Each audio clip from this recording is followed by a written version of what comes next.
Caio Fábio exclusivo. A questão é essa. Depois de tantos Jesuses, e doutrinas de Jesus, e versões, e catequeses, depois de todas essas construções, essas esculturas teológicas, doutrinárias, religiosas, acerca de Jesus, como eu posso saber se foi Jesus mesmo que eu conheci e se eu conheço? É a questão que está posta. Porque é sério quando o indivíduo começa a abrir os olhos, a perceber, a sair da infância, da crença, para tornar-se consciente em fé. Essa viagem, ela não é na direção de um ápice, ela é um vazio, ela é um abismo. Viaja-se por um abismo,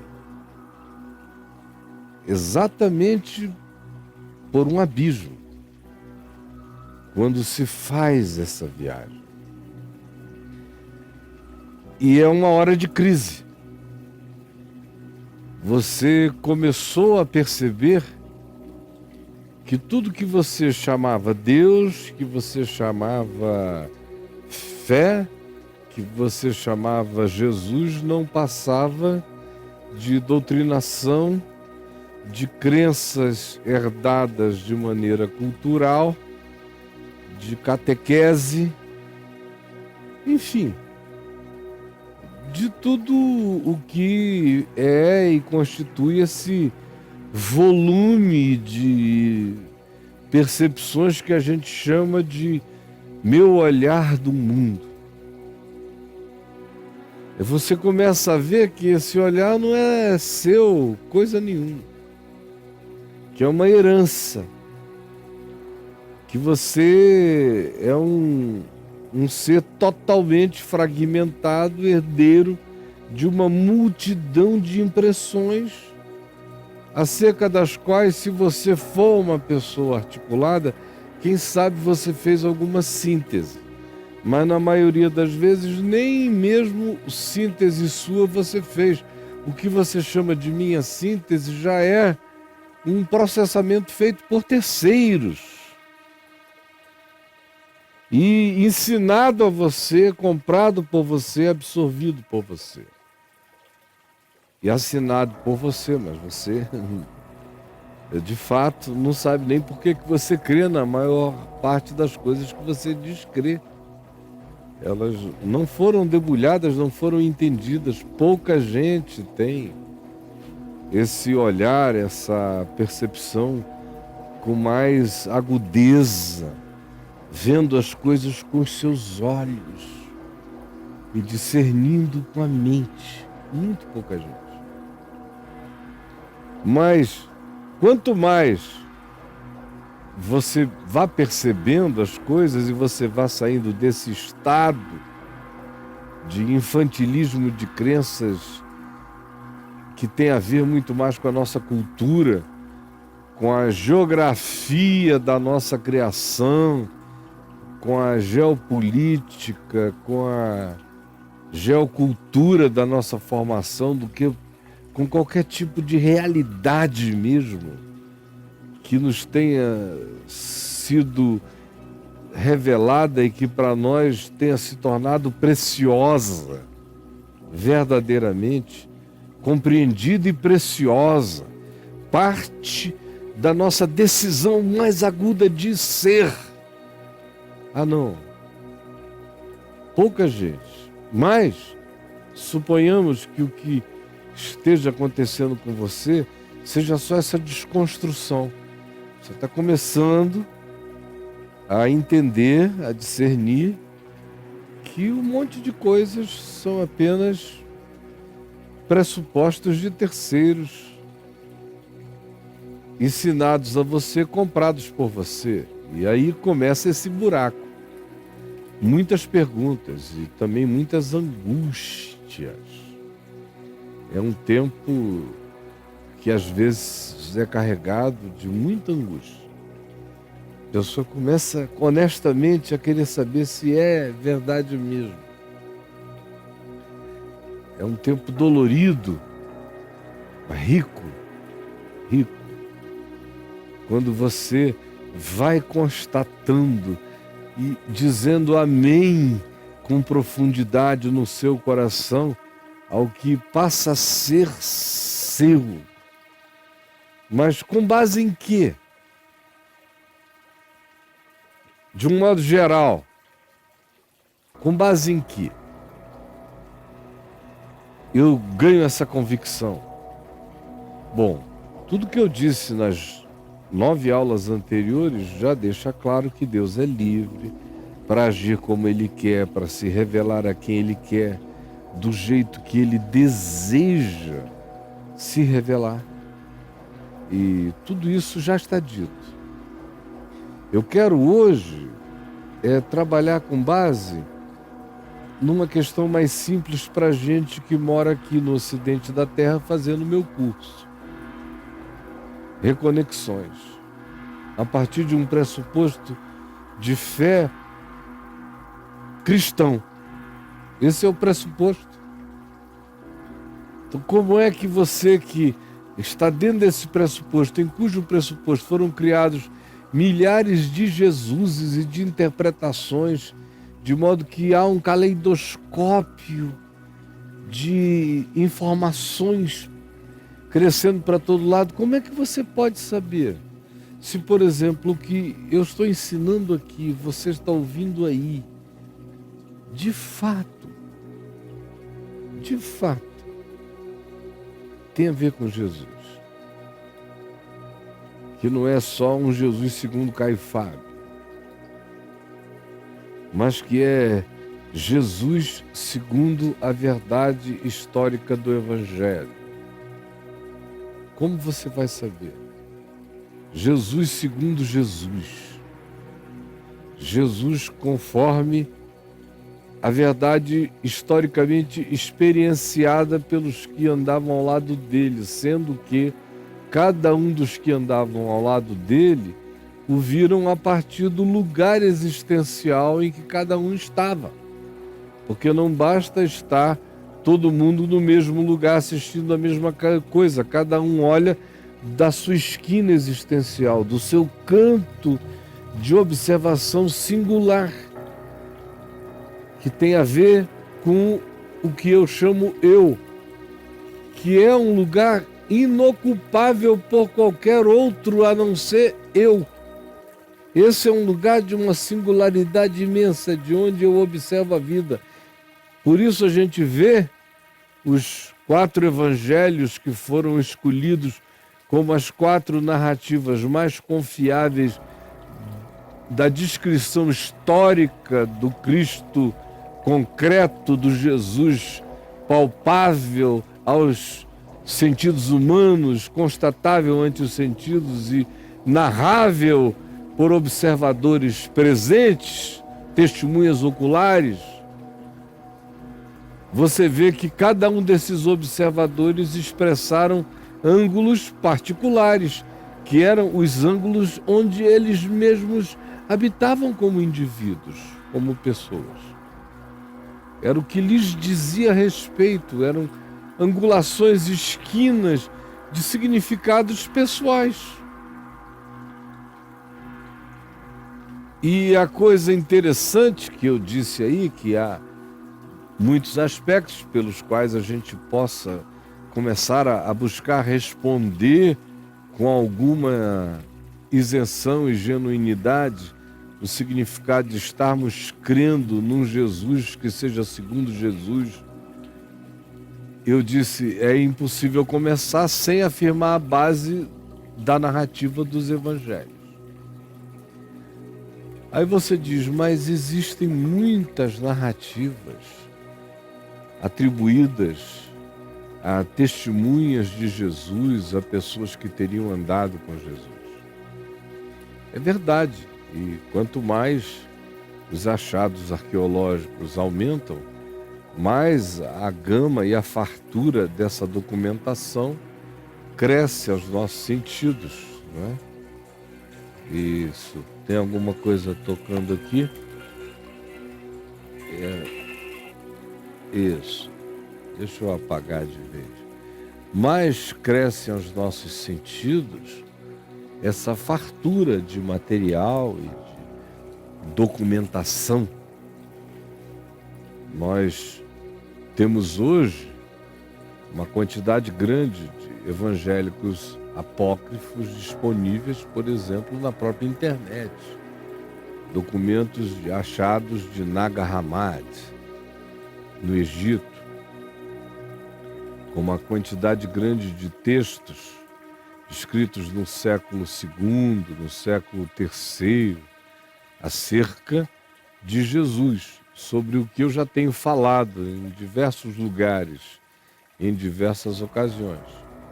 Eu conheço e tenho lido todos eles desde que eles foram ficando acessíveis.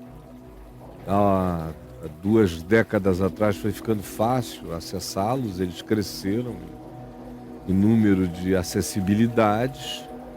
Então qualquer um, não tem mais nada misterioso e nem inacessível, qualquer um pode chegar e constatar.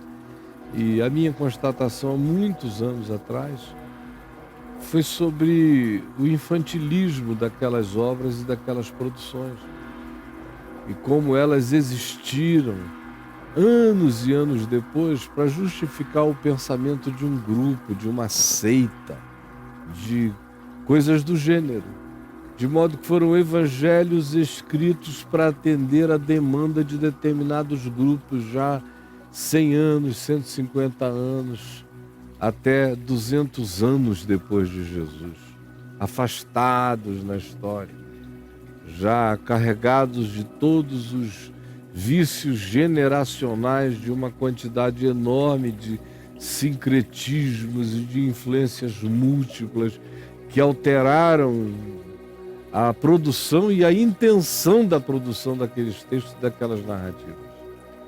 De modo que eu, particularmente, acho fascinante o que contém os 4 evangelhos, escolhidos por homens no 4º século para fazerem parte de uma versão autorizada das narrativas da vida de Jesus.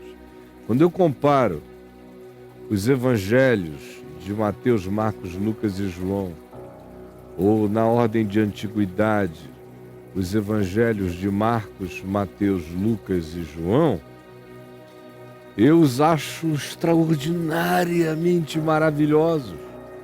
Como disse o Thomas Carlyle, com seu olhar sagaz de observador histórico, ele falando acerca dos 4 evangelhos, disse: se Jesus foi histórico ou não foi histórico, é um problema menor quando se tem os 4 evangelhos. Porque o Jesus histórico não fica desproblematizado. Estou dizendo eu com as minhas palavras o que ele disse. O Jesus histórico não fica desproblematizado simplesmente por não se ter nenhum objeto histórico, nenhuma evidência arqueológica de comprovação incontestável da sua historicidade, além dos testemunhos daqueles que com ele andaram, viveram e o provaram. Porque quem quer que tivesse tido a mente para inventar, para construir a história de alguém como Jesus, essa mente por si só teria que ser adorada, porque ela seria divina.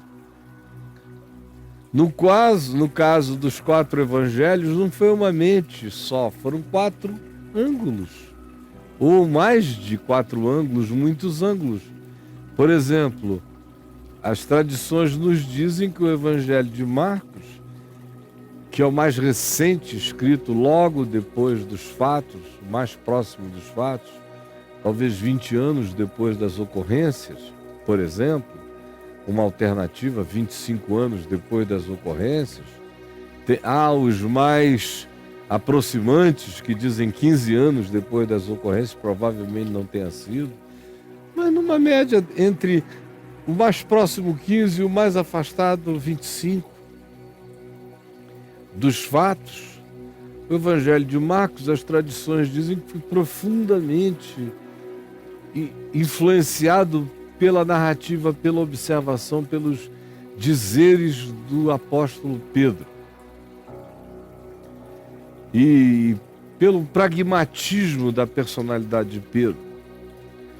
E pela intenção de que fosse um anúncio simples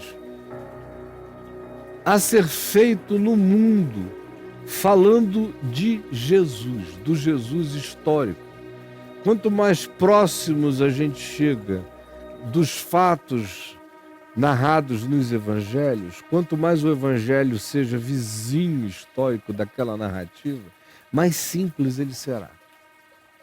Isso faz parte da evidência da própria não evolução daquele discernimento. Por isso o Evangelho de Marcos carrega esse traço, essa marca de uma simplicidade enorme. Ele é uma narrativa que diz: Jesus é história. Jesus. A ênfase de Marcos é na pessoa de Jesus. Existiu essa pessoa chamada Jesus no espaço-tempo. É o que Marcos diz. E o traço, as características, a coluna vertebral dele, o esqueleto, o desenho do caráter e do ser dele é este. Nessa simplicidade mesmo, daquilo que está descrito de maneira tão próxima à ocorrência que ainda não teve o tempo das elaborações da própria experiência.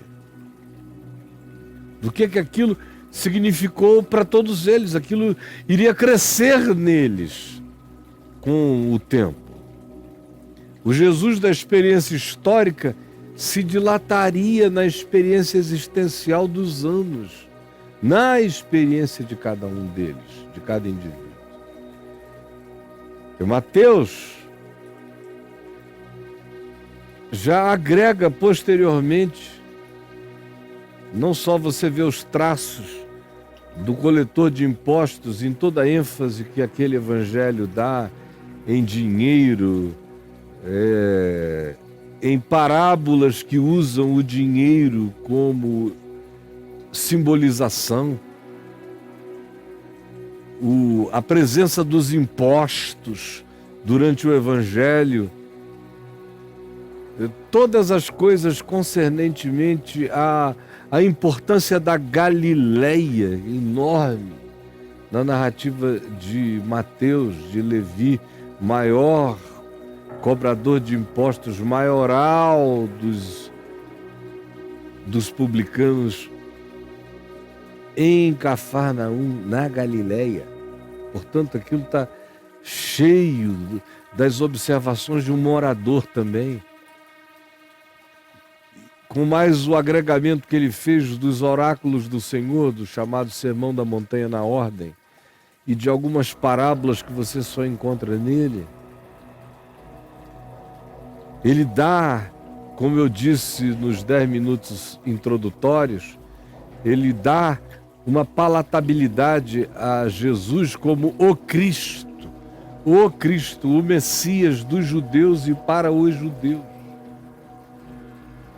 Em Lucas, ele mesmo diz quantos olhares compuseram aquela observação. Ele é tão franco ao dizer que ele não foi particularmente uma testemunha ocular, mas ele foi um entrevistador histórico das testemunhas oculares. Ele diz isso na introdução do Evangelho de Lucas, tanto quanto ele diz na introdução do texto chamado de Atos dos Apóstolos, onde isso fica claro. Fui atrás para dar uma exposição em ordem dos fatos, desde a sua origem, conforme reportados por testemunhas oculares. E ele diz para que isso seja organizado com exatidão, com acurácia, para que a consciência dessa fé se estribe em fatos. Ele declara qual é a intenção dele. E o objetivo dele é revelar ao mundo o Cristo, que é Jesus. Mateus quer revelar Jesus, que é o Cristo. Lucas quer revelar o Cristo em Jesus. Marcos está falando de Jesus na história. Mateus diz: Jesus é o Messias, é o Cristo. Lucas diz: o Cristo, de expectativa de todo homem, é Jesus. E João diz: o Cristo, que é Jesus, é antes de todas as coisas. É o verbo, é a razão, é o sentido propulsor de todas as significações e de todas as criações. E sem ele, nada do que foi feito se fez. E ele é a verdadeira luz, que vindo do mundo ilumina tudo que nós pudermos chamar de inteligência, de sabedoria, de verdade. Vem dele, nasce dele. Ele é aquele em quem tudo tem o seu sentido. E se manifestou na história como Jesus, segundo Marcos. E se apresentou na história como Jesus o Cristo, o Messias, segundo Mateus. E se apresentou como Cristo em Jesus, segundo Lucas. E foi apresentado como a razão, o significado essencial de todas as coisas, como o princípio e o fim, o alfa e o ômega, o verbo do sentido de ser, de tudo que existe. Por João. O discernimento dessas percepções na escolha daqueles homens que disseram: esses 4 evangelhos representam o que de maneira escrita, verbal e proposicionalmente se poderia ter de mais claro a respeito da manifestação histórica de Deus em Jesus, o Cristo. Para mim, foi uma escolha irreparável, dado o fato de que todas as alternativas são absolutamente infantis quando comparadas com a coerência e com a sobriedade que você encontra na harmonia dos 4 evangelhos, inclusive nas suas expressões de pequenas discrepâncias, aqui e ali, que fazem parte da divina humanização narrativa, da expressão sinceramente verdadeira do ângulo daquela observação e daquela descrição, portanto, fazendo parte da própria validação, são errâncias da perfeição. E nisto, nesses 44 para 45 anos, daqui a mais alguns poucos meses, de experiência, de 44 anos de experiência do meu ser no Evangelho. É o que de mais forte, como alimento para minha apreensão cotidiana e para o meu fortalecimento de ser, me tem sido dado como uma graça disponibilizada. Graça de Deus através dos homens. Aí se você me perguntar, você acredita que por trás disso tudo tinha uma construção superior? Eu, por causa da própria natureza da minha fé, digo a você com toda a pureza de coração que sim.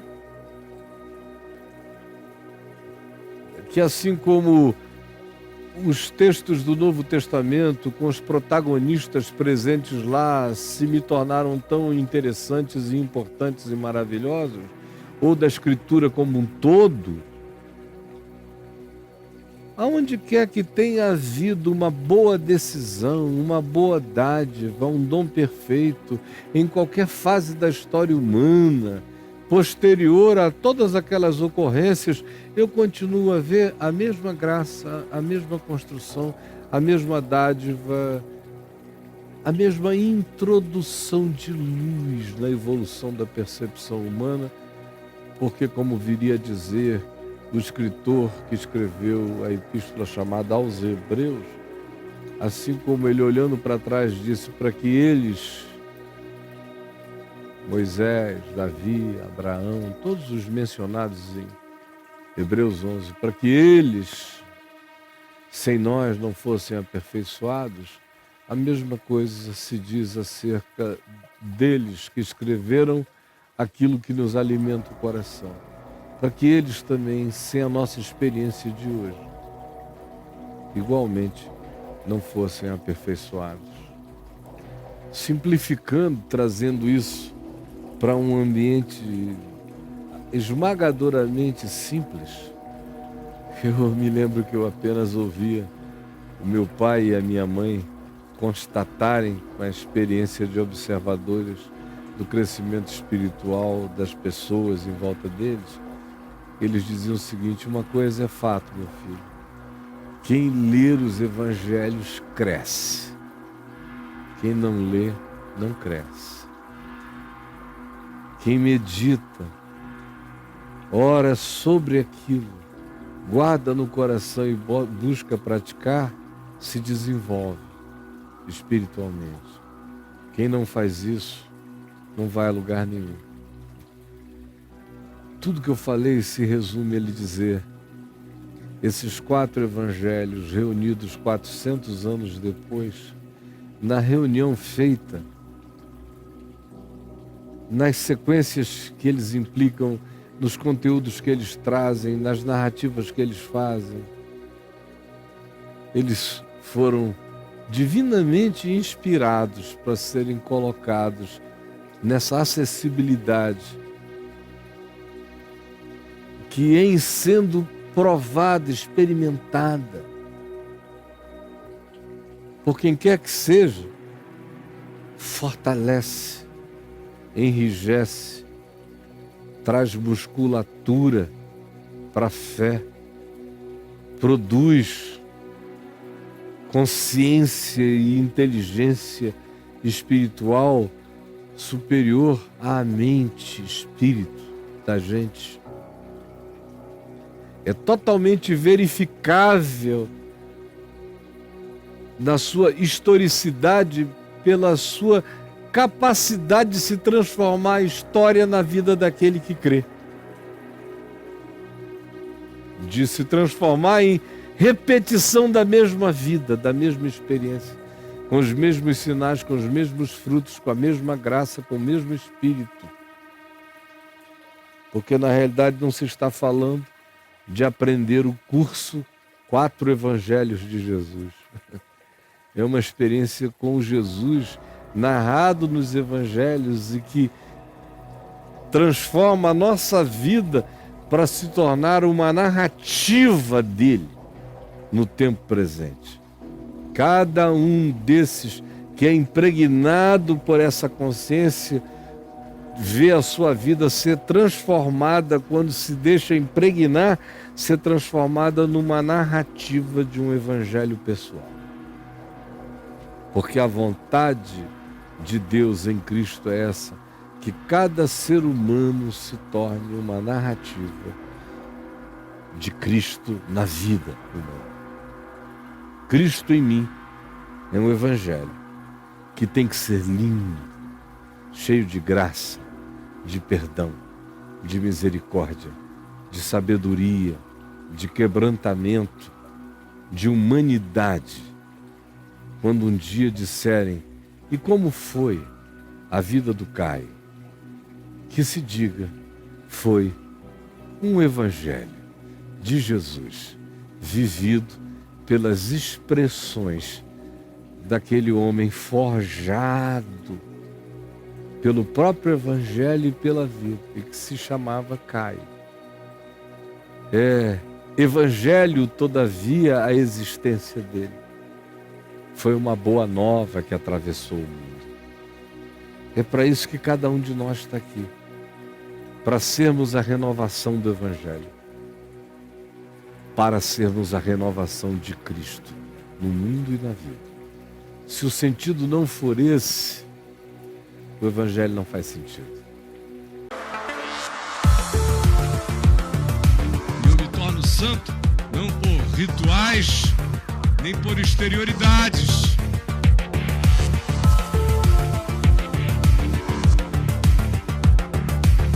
mas pelo corte que vai surgindo de percepção na minha consciência, pelo aprofundamento do meu olhar, interpretando a vida cada vez mais segundo Jesus, segundo o Evangelho, conforme a mente de Cristo.